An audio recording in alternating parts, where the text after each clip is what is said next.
bolo feito de bolinhas recheadas de goiabada. No Vale Agrícola de hoje vamos trazer esta receita tão diferente quanto saborosa. Esse bolo não se corta, né, André? Não pode ser cortado, senão eu brigo.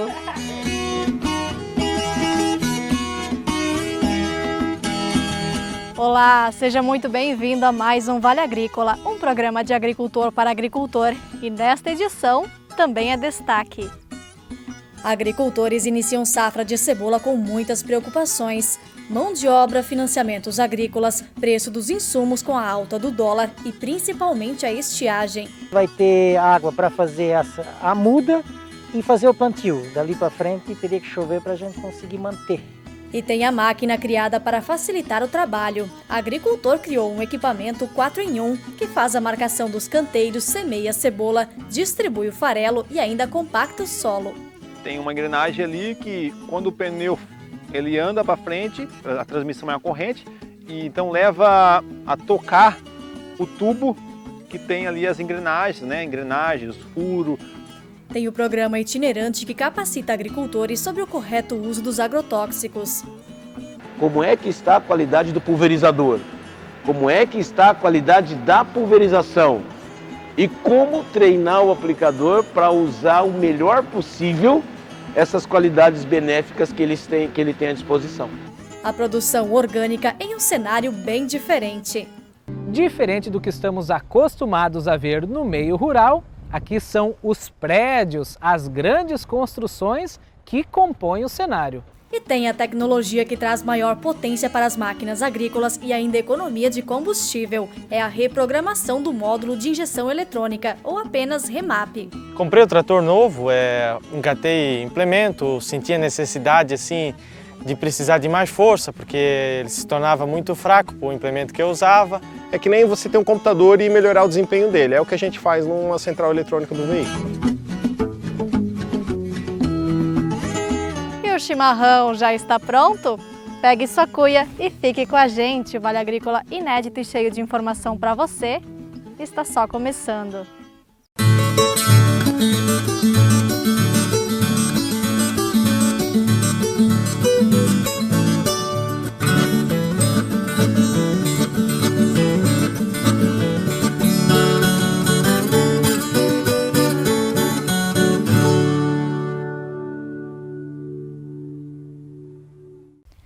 Nesta semana, a cebola chegou à casa dos R$ 3,00 o quilo, mas isso não animou muito a cadeia produtiva. Os agricultores começam a nova safra cheios de insegurança. Financiamentos agrícolas, possível aumento no custo dos insumos por causa da alta do dólar, mão de obra e principalmente a estiagem. Nas lavouras do município de Petrolândia, o trator faz seu papel preparando o solo para a safra de cebola que está iniciando. Junto dele, uma imensidão de desafios que serão enfrentados neste ano pelos irmãos Coelho, pelo Nelson e tantos outros agricultores do sul do país.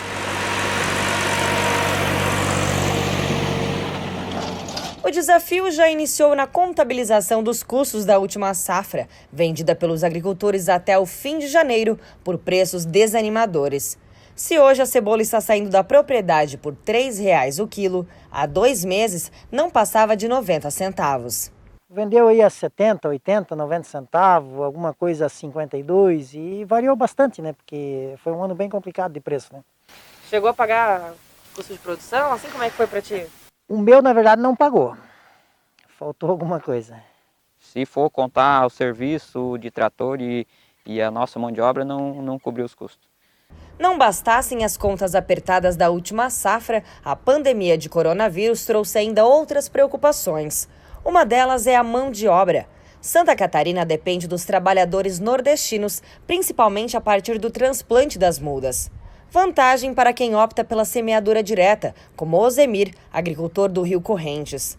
Já o Nelson, do Rio do Jango, vai precisar de funcionários em praticamente todas as etapas da produção. Para se programar melhor, os 12 quilos foram semeados de forma gradual.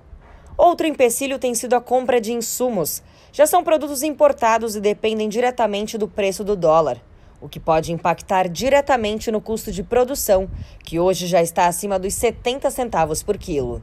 Semente e a parte fertilizante já tá comprada. E uma parte dos defensivos também. Comprei mais no cedo, peguei bem mais em conta que está hoje, né, o preço. Hoje está bem mais caro já. Principalmente a parte do fertilizante. Né? Eu acho que até já subiu alguma coisa, né? Até bastantinho, já deu uma mexida nos preços e devido a isso, assim, a gente deu uma seguradinha e não comprou ainda. De repente a gente não sabe o que vai dar, pode ser que baixe alguma coisa e mude alguma coisa, né? Por enquanto não faltam produtos, mas não há garantia. Por isso a orientação é antecipar a compra. Mas existe essa preocupação, por exemplo, de uma indústria para uma manutenção de peça, porque envolve uma cadeia muito grande, né? Então precisa de muita mão de obra nas indústrias. Então, por enquanto, a gente não está tendo esse problema, mas a gente não sabe o que vai repercutir nos próximos dias. A compra dos insumos agrícolas também depende dos financiamentos. O agricultor que se organizou sai na frente neste momento, mas a grande maioria ainda necessita de linhas de crédito. Como as agências também permaneceram fechadas por algumas semanas, e agora a gente está no pico, né, da contratação desse crédito aí para custeio de cebola, então acabou atrapalhando um pouco. Agora a gente tem informações que está fluindo.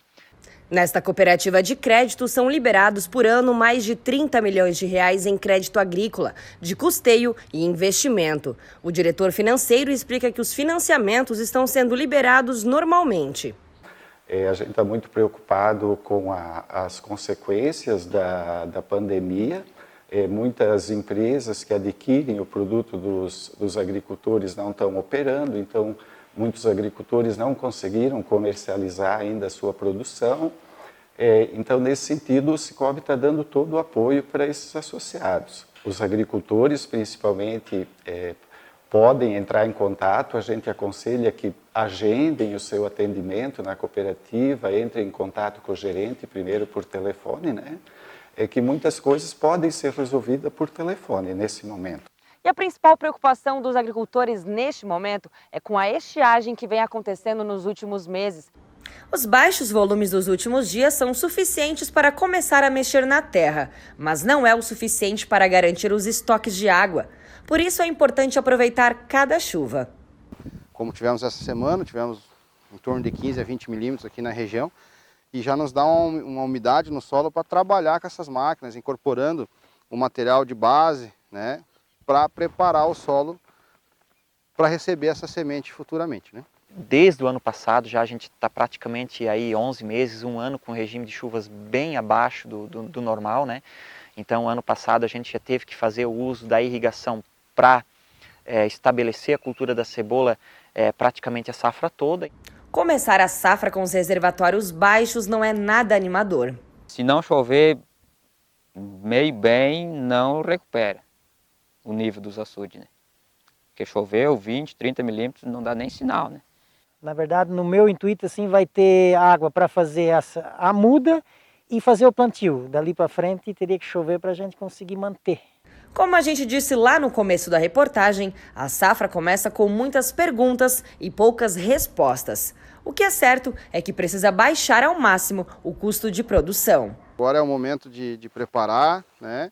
É o momento de deixar pronto com antecedência, com calma, né? Preparando essa parte técnica inicial, pensando em manejo já de herbicidas e pensando em manejo de ervas daninhas, né? Que podem estar acontecendo. Então, assim, o custo de produção, a gente sabe que é bastante difícil a gente diminuir na cultura da cebola, porque basicamente o produtor já vem fazendo isso nos últimos anos, né?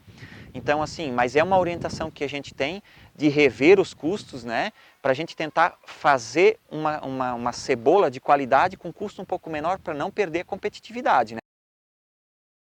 E ainda nesta edição a gente vai continuar falando de cebola. Nós estamos aqui no município de Alfredo Wagner para mostrar uma invenção. É a máquina de semear cebola que reúne 4 funções em uma só, marca o tamanho dos canteiros, distribui as sementes, espalha e compacta o farelo. E agora vamos falar sobre a correta aplicação dos defensivos agrícolas. Isto depende basicamente de 3 fatores: um bom pulverizador, correto manejo e também agricultor capacitado. O Instituto Agronômico de São Paulo já desenvolve há 13 anos um projeto itinerante sobre a aplicação destes produtos. Desde lá, mais de 70 mil agricultores do Brasil e do exterior já foram capacitados. Fazer com que o produto chegue ao alvo de forma uniforme, em quantidade suficiente e sem desperdício. Parece simples, mas uma pulverização correta exige atenção. A falta de conhecimento pode impactar na questão financeira, ambiental e até na saúde de trabalhadores e consumidores.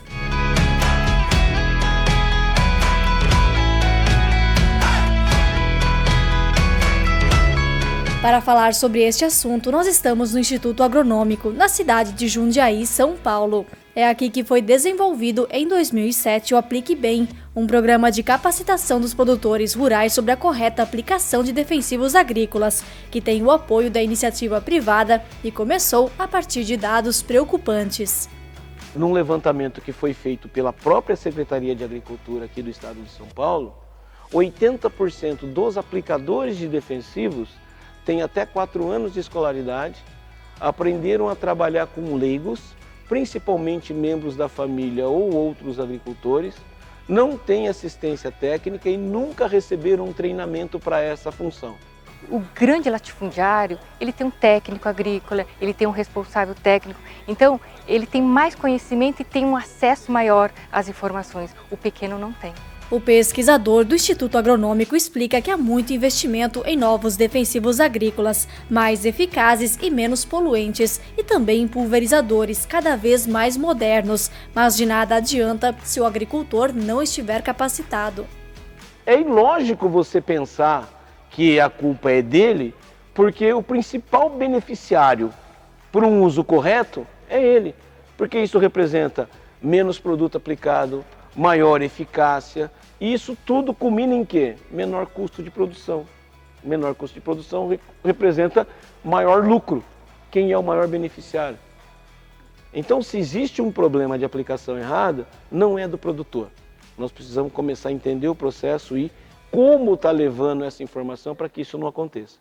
O programa conta com 5 laboratórios itinerantes, batizados de Tecmóveis. 4 deles percorrem o território nacional, participando de feiras, eventos e cursos.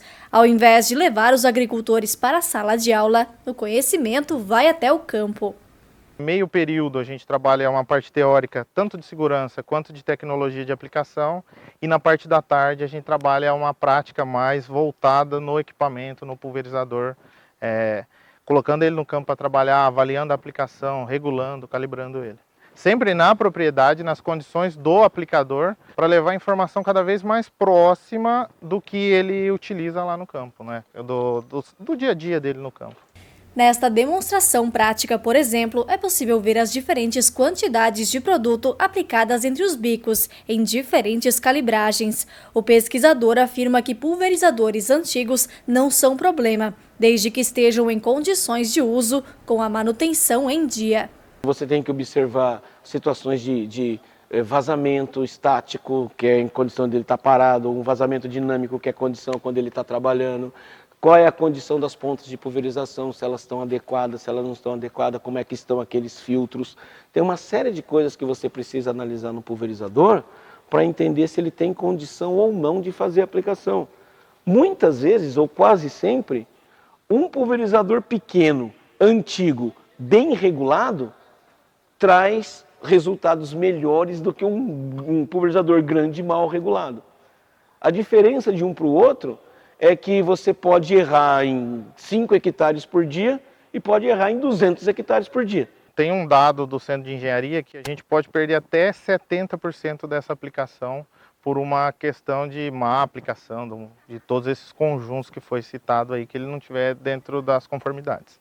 O IAC trabalha ainda com diferentes estudos, desde as máquinas agrícolas até os equipamentos de proteção individual. Nesta sala são avaliadas as condições de segurança dos EPIs. As marcas que passam no teste recebem o selo CAPIA. Então, quando vocês virem vestimenta no mercado com esse selo, isso quer dizer que essa vestimenta foi ensaiada aqui, que ela atende o padrão de qualidade e que nós temos interesse em saber qual é a qualidade da vestimenta que está no mercado. Hoje, cerca de 52% das vestimentas disponibilizadas no mercado tem selo CAPIA. O Instituto Agronômico também realiza a inspeção de pulverizadores através de um checklist de normas do ISO. Se estiver de acordo, a máquina recebe o selo e a certificação. Caso não atenda aos padrões, o Instituto entra em contato com o fabricante para informar sobre os defeitos.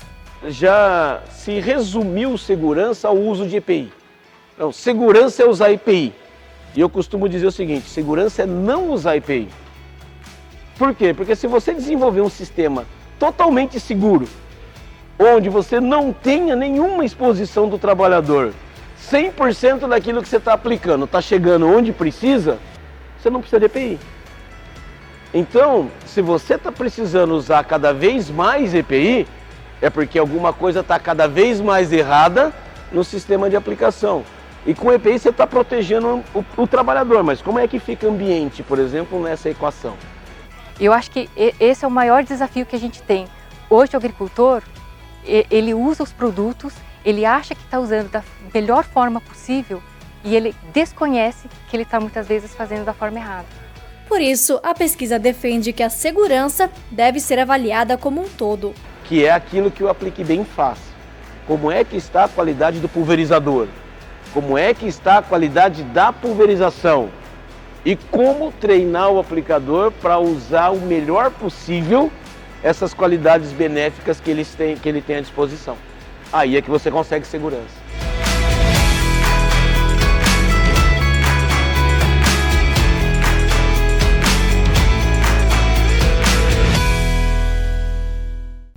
No próximo bloco, uma produção agrícola orgânica em um cenário bem diferente.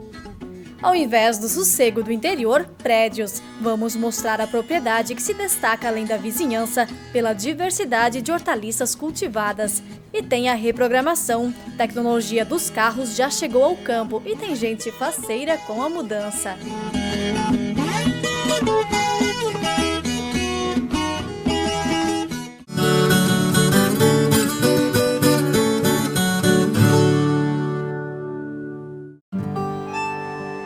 A vida no campo não é como a vida na cidade.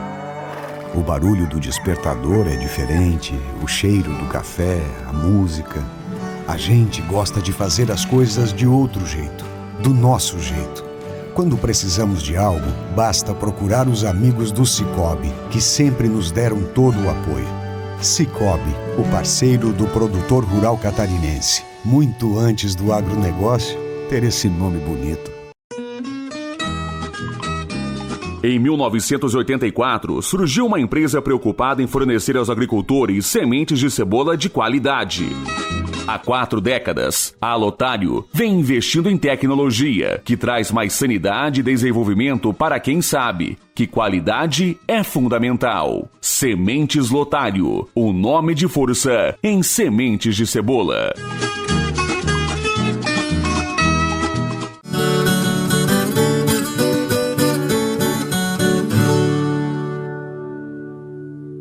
Com a população brasileira buscando cada vez mais alimentos mais saudáveis, os orgânicos estão ganhando espaço nas lavouras catarinenses. Você vai conhecer agora uma produção bem comum na região urbana de Florianópolis.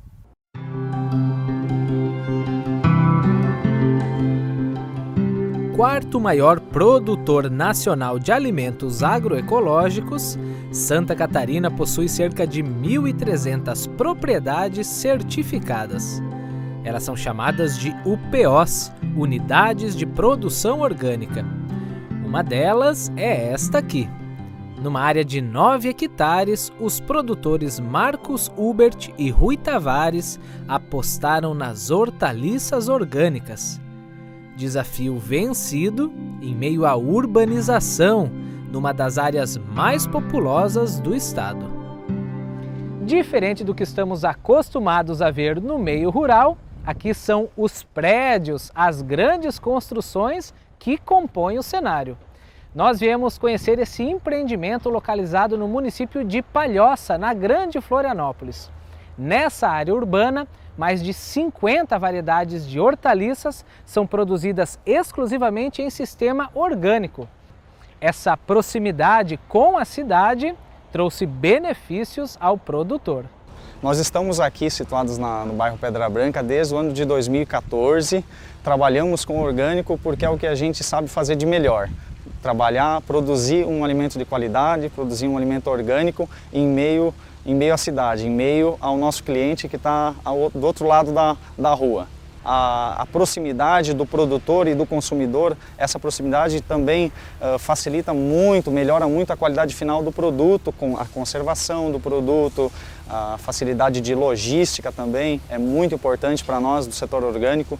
A minha experiência de vida não foi toda na agricultura.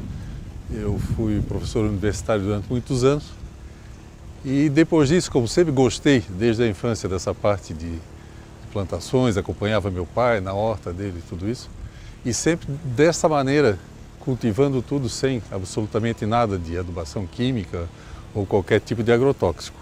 A população em geral está abrindo mais os olhos agora para a necessidade do consumo desse tipo de produto, que não traz nenhum tipo de contaminação, não traz consequências químicas para ninguém, só benefícios, e por isso é um ramo de atividade que realmente está em crescimento.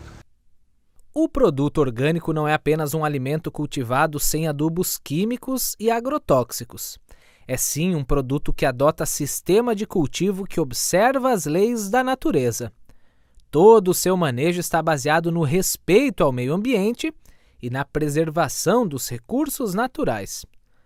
Por isso, a Epagre atua aqui com assistência técnica para garantir a produtividade dentro desta linha ideológica de cultivo orgânico. Então hoje nós estamos trabalhando com o biofertilizante aeróbico, já fizemos a primeira parte aqui em janeiro e foi utilizado, inclusive a gente já está fazendo essa pesquisa, já estamos fazendo a utilização em campo e já estamos tendo resultado já nesse primeiro mês. Uma outra etapa também é o Tomatorg, nós vamos fazer uma unidade aqui de produção de tomate orgânico com cultivo protegido e esse é um trabalho que está sendo feito aqui pela equipe municipal da Epagre aqui de Palhoça, em conjunto com a Estação Experimental de Itajaí. Nos últimos anos, a Epagre, nós temos nos aproximado muito com os agentes técnicos aqui do município e do estado, lá do Centro de Pesquisa de Itajaí também, e o que facilitou muito, nós conseguimos incrementar muitas técnicas, como a produção do biofertilizante aeróbico, que tem possibilitado bons ganhos na produção das folhosas principalmente, assim como no auxílio de questões técnicas que às vezes fogem do nosso acesso. Então a Epagre vem contribuindo muito com a empresa nesse sentido. Toda a dedicação e capricho dos produtores renderam parcerias com grandes redes de supermercado. Clientes que absorvem 100% da produção diariamente. O empreendimento possui mais de 90 alimentos certificados para cultivo orgânico.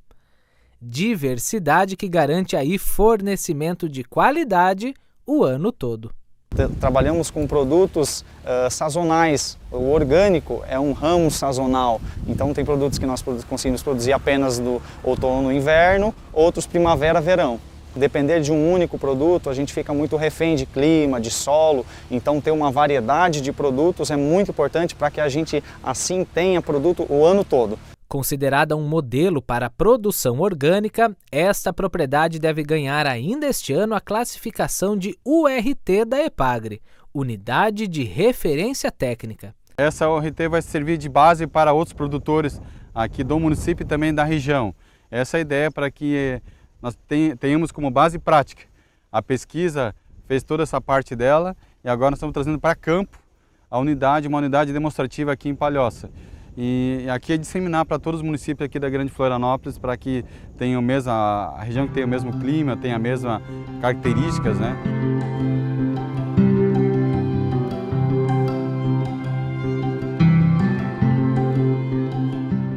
Já pensou aumentar a potência do trator ou de outra máquina agrícola e ainda economizar combustível?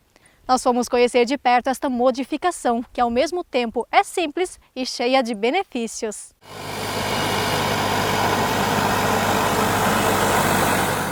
Trator subsolando a terra de lá para cá e de cá para lá. O solo está tão seco que é de levantar poeira, mas a máquina dá conta e até tira onda, subindo o morro fazendo o trabalho. Coisa que até pouco tempo era inimaginável para o Jailson, fumicultor do município de José Boatê. Comprei o trator novo, engatei implemento, senti a necessidade assim de precisar de mais força, porque ele se tornava muito fraco para o implemento que eu usava. O trator não vencia? Não vencia, não teria capacidade de motor para vencer. Já tinha pegado no pé dele antes, que o trator que eles tinham antes era muito mais forte que esse que ele pegou. Botemos para fazer teste lá dentro até, ele ficou até bravo de tanto que nós pegava no pé dele, mas agora não, agora eu acho que já melhorou bastante.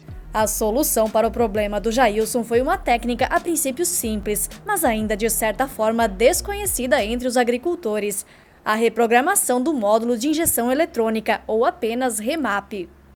É que nem você ter um computador e melhorar o desempenho dele, é o que a gente faz numa central eletrônica do veículo. O remap é possível realizar ele em todos os veículos que têm injeção eletrônica, né? Então todos eles a gente consegue ter um ganho bem exponencial. O procedimento demora entre 30 minutos e 1h30. O primeiro passo é tirar a leitura da máquina. Este arquivo é enviado para um engenheiro especialista na área. A gente trabalha com a Jean Sports, que é uma empresa italiana. Tem o procedimento, ele mexe no arquivo, no software, manda o software atualizado para nós, com um ganho de desempenho, potência, o que o cliente pedir, a gente tem soluções também. E logo após isso a gente faz a gravação no veículo. O remap te traz vários benefícios. Um deles é a produtividade, o aumento de produtividade do trator, com aumento de torque, né?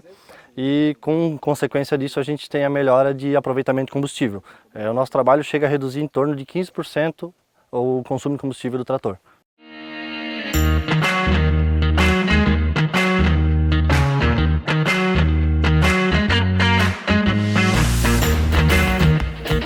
Em um trator como este, o aumento de potência pode ultrapassar os 30%. Então ele sai de fábrica com 75 CV e pode alcançar 105 CV com o remap.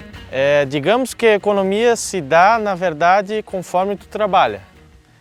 No mesmo ritmo que eu fosse trabalhar de como ele era novo para agora, ele vai gastar menos, mas vamos supor, vou ter mais rendimento, em torno de uns 10% a mais. Ele não precisa forçar tanto, que automaticamente vem a economia do combustível, né? Isso acontece com máquina agrícola, com caminhão e automóveis também. A gente faz bastante automóveis também por causa da economia. Na área agrícola, o remap pode ser feito ainda em pulverizadores, colheitadeiras, desde que tenham injeção eletrônica. A diferença é sentida já após o procedimento, mas chega ao ponto máximo após um período. Porque ele é todo eletrônico, são sensores, então tudo isso até ficar 100% na nova reprogramação, ele tem esse prazo de adaptação.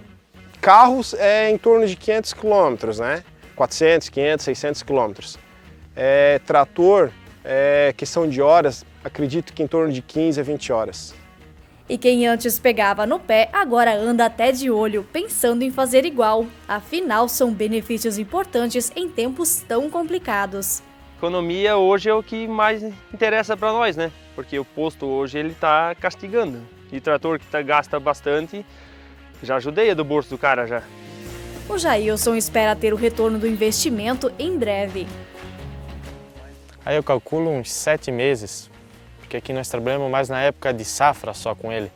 Mas o pessoal que trabalha mais, for trabalhar mais direto vamos supor, no plantio, na colheita, vai ter um resultado bem mais antes.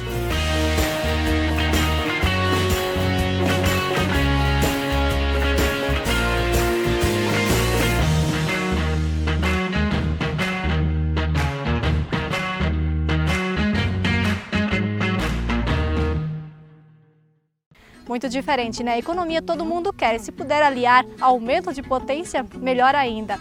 Nós vamos agora para um rápido intervalo e na volta tem a junção entre a agricultura e a criatividade. Agricultor une 4 máquinas em uma só para facilitar a semeadura da cebola. Tem peça de todo tipo de máquina envolvida. E na receita da semana, um bolo feito de bolinhas recheadas de goiabada. Logo, logo, a gente volta com o passo a passo.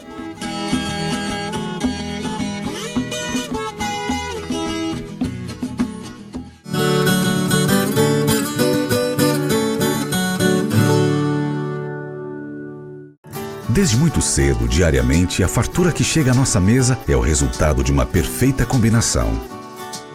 O trabalho do homem do campo e a excelência em nutrição animal das rações Cravil. Produtos desenvolvidos com ingredientes selecionados do campo, alta tecnologia e experiência de mais de 40 anos de quem se preocupa com o resultado final. Um plantel produtivo e saudável. Rações Gravil. Tecnologia conquistando resultados.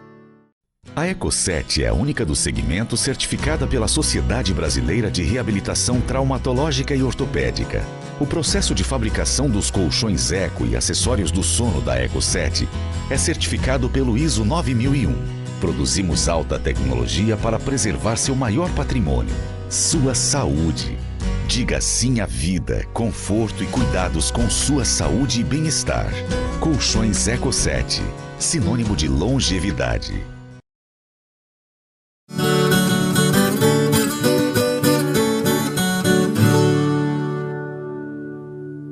Nós estamos aqui no município de Alfredo Wagner para contar mais uma história de um agricultor e inventor. Ele juntou diversas máquinas da semeadura de cebola em uma só e conseguiu facilitar e muito o trabalho.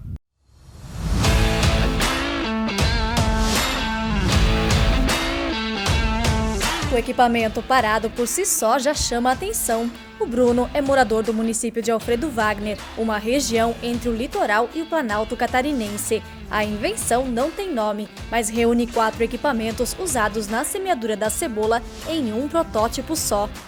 É uma máquina que faça a valeta, uma máquina que faça o semeio, uma máquina que faça a colocação do farelo e também a máquina que faça o socador, né? Essa parte que soca o farelo para deixar a semente com a terra compactada, né? O microtrator é o que dá para reconhecer primeiro, mas dali em diante é uma junção de banco, rodas, madeira, ferro, engrenagens e correntes que você precisa de umas boas horas para entender. O diferencial é de Chevette. Os pneus de trás de Fusca e as rodas de ferro da frente foram feitas sob encomenda. Corrente de moto, engrenagens de antigas plantadeiras de milho e feijão. Para colocar a semente com maior facilidade, garrafas de refrigerante. Até hoje o socador de farelo vem de uma batedeira de feijão, uma batedeira de milho, na verdade. Eu iria usar um tubo de cimento, mas eu fui no ferro velho do meu pai e tinha ali esse tubo de ferro, né? O assento, eu não faço ideia do que seja, mas estava na fazenda, a gente não precisou comprar.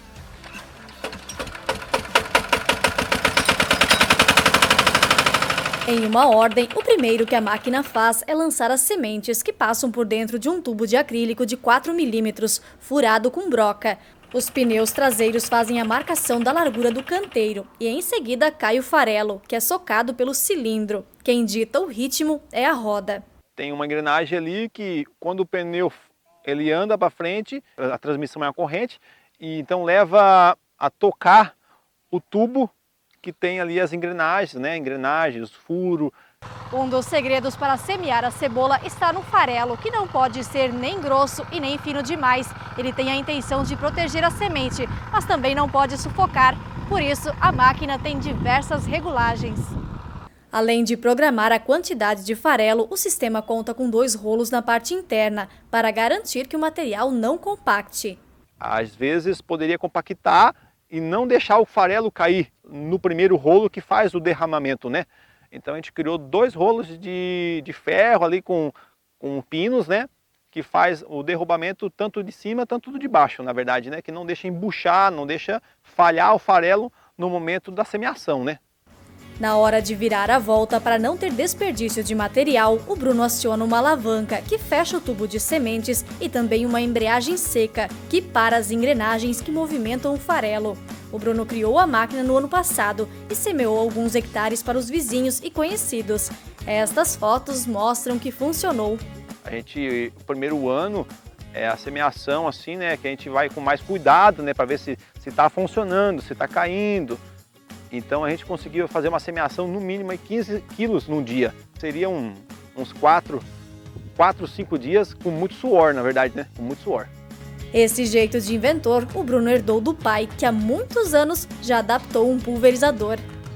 E eu sempre apoiei o negócio de inovar alguma coisa. Se puder ir para frente, a gente tem que ir, né? Aí coloquei um tanque de 400 litros e usamos os braços com bambu para fazer um 32 bicos. Aí já foi uma maravilha, estragava muito pouca cebola. Todas as máquinas que foram colocadas no protótipo de semear cebola já existem na região, mas de forma manual ou individual, acopladas no trator. Por isso, a invenção do Bruno é promissora. A vida do agricultor é sofrida, né? Então a gente tem que criar ferramentas que ajude a ser mais rápido, mais eficiente e que fique um bom semeio, né, pra gente, né?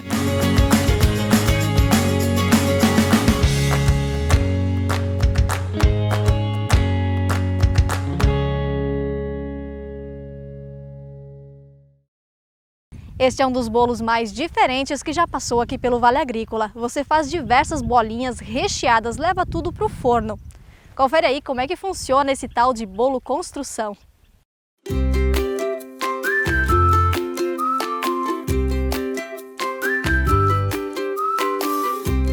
Oi, meu nome é Edna Andréia. Hoje eu vou apresentar uma receita que se chama bolo de construção. Então vamos começar primeiro fazendo a esponja. Uma xícara de trigo e meia colher de fermento.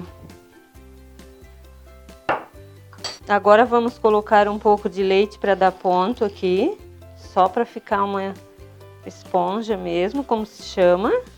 Agora a gente vai deixar crescer um pouquinho essa esponja para depois colocar os outros ingredientes. Então agora vamos continuar por o resto dos ingredientes.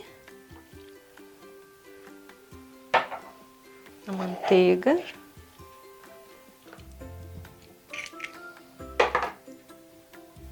O açúcar.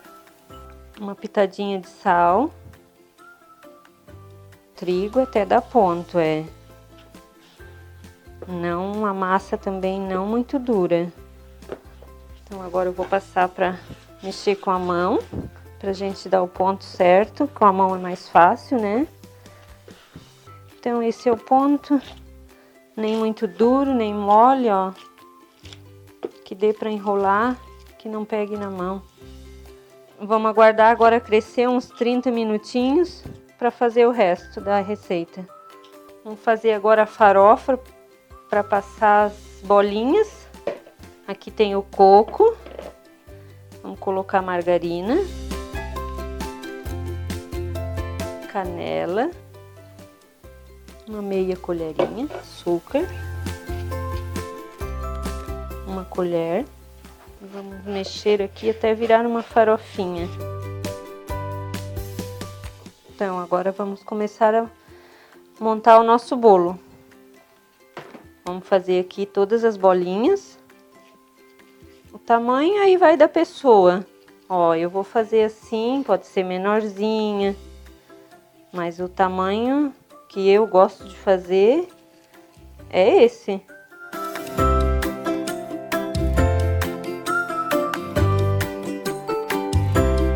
Agora vamos colocar um pedacinho de goiaba em cada bolinha.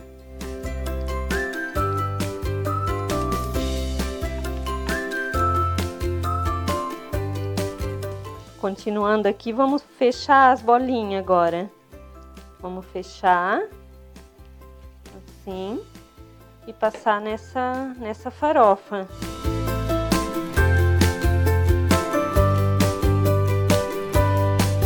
O recheio pode ser goiabada, mas se quiser trocar por chocolate em barra, pode ser também.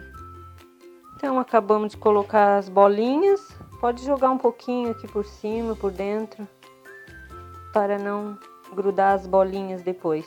Agora ele tem que crescer aqui e eu vou jogar uma calda ainda por último, que é açúcar com a água. Só vou fazer a caldinha, jogar aqui e vou colocar assar. Então a última parte vai ser fazer a caldinha, que está na receita. Então vamos colocar por cima do bolo. Então vamos levar ao forno, pré-aquecida a 150 graus e mais ou menos 40 a 50 minutos para assar.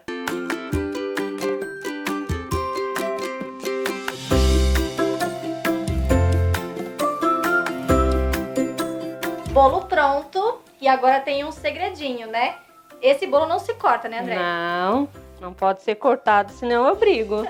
Dá briga com ela. Como ele é feito em bolinhas, né, em pelotinhas, então tem uma forma diferente de comer, né? Isso. Como é que é? Então vamos ver como é que servimos ele. Ó, vamos tirando as bolinhas então, ó. Como foi feito em bolinhas, agora ele sai as bolinhas. Então, vamos... E assim pode ser provado. Então vamos ver se ficou bom. Se é curioso e gostoso também. Tá quentinho, né? Chegou no recheio. E a goiabada, ela fica bem molinha dentro, né? Exatamente. Porque tá quentinho ainda, né?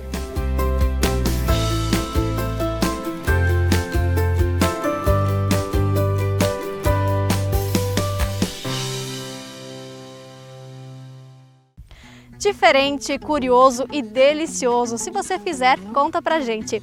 O Vale Agrícola termina aqui. Aproveite a sua folga e tenha uma semana produtiva de trabalho. A gente se vê no sábado que vem. Até lá!